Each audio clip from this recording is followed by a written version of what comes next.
Hey, what's up, everybody? My name is Ryan. I want to welcome you to day 15 of our devotion and prayer time together. That's right, you've made it halfway through our reading plan and 2/3 the way through our 21 days of prayer and devotion. So go ahead, give yourself a big hand, pat yourself on the back, do something, eat a cookie, celebrate because you have done a fantastic job. And I'm glad that you're here with me again today as we look at Mark chapter 9 verses 1 through 29.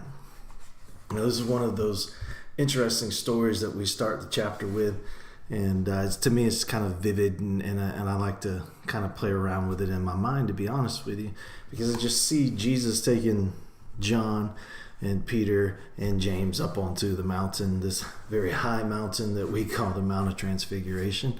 And he goes up on this mountain and he's like, flame on, and like he's bright white, and it says his clothes are brighter than anybody could possibly bleach them. And so he's just bright. Elijah shows up, Moses shows up, he's having this conversation with them. I don't know how we knew they were Elijah and Moses, but that's what Mark said. They were there, they were talking, they were chatting, and Peter, James, and John are just like frightened. Like, I guess Jesus starts glowing and they're like, and they don't know what to do. They don't know what to say, except for Peter, who in every opportunity to say something weird, he takes full advantage of it. And so he's like frightened like the other two, but he's like, I gotta say something. So he gets up and he looks at Jesus, and I can just see John, trying to pull him back, like, hang on, man, hang on. And Peter's just like shrugging him off. He's like, I got this. And he's like, Rabbi, okay, I just want you to know it's a good thing. You made a good choice, okay? It is a good thing that we are here, okay? Because this is what we're going to do for you, okay? We're gonna build a house for you, and we're going to build a house for Elijah, and we're going to build a house for Moses, okay? And I don't know what he was thinking when he said it, but apparently he was pretty proud of himself. And I could just see John sitting back there, kind of shaking his head, putting his hand to face, and just like, did you just tell a carpenter that 3 fishermen are going to build him a house? I mean, that's like telling Steve Jobs you're going to build him a computer, okay? Doesn't make a whole lot of sense. But thankfully in that moment, God speaks and he says, this is my son, whom I'm well pleased. Listen to him. In other words, you don't always have to talk. It's better to sometimes listen, specifically if it's Jesus. And so I think that actually impacted, because on the way down the mountain, they start to ask questions. And they ask Jesus, say, why do people say that Elijah has to come? And Jesus says, indeed, Elijah does have to come, and he's already come. And he was talking about John the Baptizer. And he says that they've already had their way with him, because John had already come, prepared the way for Jesus, gave way to Jesus. He was arrested, and he'd already been beheaded, as we've already read during our devotion time together previously. And so we had this intimate time with Jesus, the 3 guys, Peter, James, and John. And these 3 people would have intimate roles throughout, because Peter was the de facto leader of the disciples. He would be the one on the day of Pentecost that would step up and preach the sermon that would see 3,000 people added to the kingdom. Right? It was his boldness to say things whenever maybe he shouldn't have said something that actually led him to say something when it was the perfect opportunity to speak.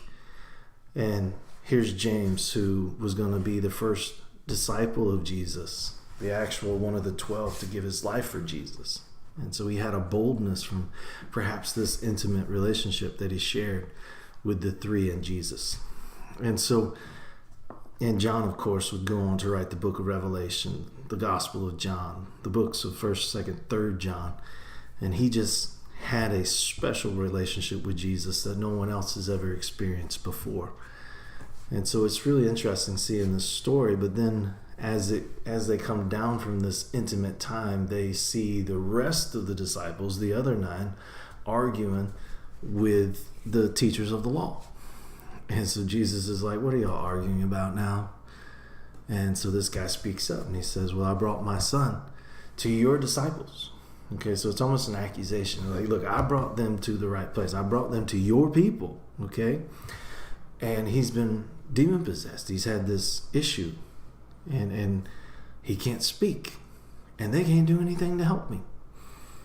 And then Jesus reacts in kind of a way that catches me off guard. And he says, "You unbelieving generation, how long shall I stay with you? How long shall I put up with you? Bring me the boy." Now, I don't know who he was really talking to, and I don't know if he shouted it. I don't know if he said it under his breath, but it seems like he said it in frustration. And when he said, "Bring me the boy," the father was listening. The father heard it. Because when Jesus asked him for the story, and he tells the story of how long his son has been inflicted with this, the father says, "If you can, heal him." And Jesus responds, "If you can?" Almost a mockery. "If you can?" And he says, "Anything is possible for those who believe." And I think because of Jesus' frustration with their unbelief, that man heard it and it affected him, and he said, "I do believe, but help my unbelief." It's one of those amazing prayers, because it indeed was a prayer, because Jesus is God, and he said it to him, "I believe, help my unbelief." And Jesus healed his son, and you can read it for yourself. But it's one of those passages that just jumps out at you. Lord, I believe, help my unbelief. And so we see the moments of power, and then we see a very humble man. So from the Mount of Transfiguration to seeing face to face with a father who believed, but not enough. And he said, "Help my unbelief." And I think that we all find ourselves there sometimes. Don't you? Thanks.